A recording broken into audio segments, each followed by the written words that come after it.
The bigger the government, the smaller the citizen. This is one of the most important realizations about society you will ever have. In fact, this understanding is the primary reason for America's unique success as both a free and affluent society. Everything gets smaller as the government gets bigger.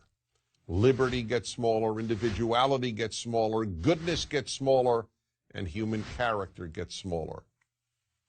This is not a political point on behalf of a political party. It is simply an observable fact, and it's just common sense. Now, no one denies that government can and must do certain things. There's plenty for government to do. It's the government that must protect us from foreign attacks.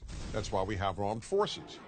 It's the government that must protect us from criminals within our country. That's why we have police.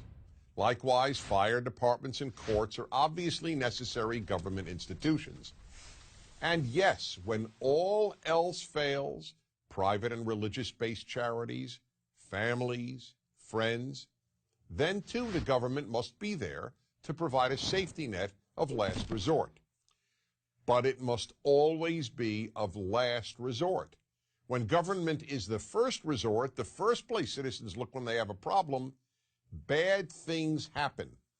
As government grows, almost everything else begins to disappear. The first thing that goes when government gets bigger than it needs to be is goodness. Yes, goodness. As the state gets bigger, people simply do less good for their fellow citizens.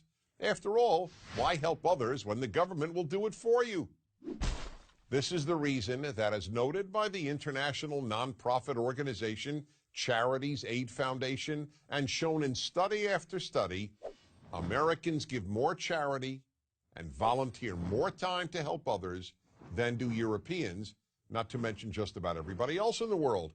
From the beginning, Americans understood that government must be small, and therefore individuals must devote time and money to helping others, as well as non-governmental institutions of goodness. They have to be large and plentiful. Europeans, on the other hand, with their philosophy of big government, came to rely on the state to help their fellow citizens and even their own family members. The second thing that diminishes as the government grows is the character of many of its citizens. Just as taking care of others is a sign of moral character, so is taking care of oneself. Relying on others to take care of you when you are capable of taking care of yourself is just plain selfish and the very definition of irresponsible. And it gets worse. The more people come to rely on the state to take care of them, the more they begin to develop a sense of entitlement.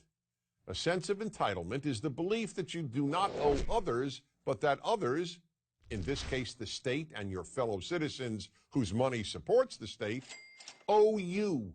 A sense of entitlement creates two other bad character traits: ingratitude and resentment. The more people expect to be given, the less grateful they will be for what they are given. And they get resentful when any of those entitlements are taken away. The third thing that bigger government diminishes is liberty. This should be obvious. The more government, the more rules, the less liberty. In much of Europe, for example, governments tell store owners how many hours they can keep their own stores open. That's right. In France and Germany, for example, you can't keep your own store open past a certain hour. And you can't open your store before a certain hour. And in the United States, the Federal Register was 2,620 pages long in 1936. By 2012, it contained 78,961 pages of rules and regulations.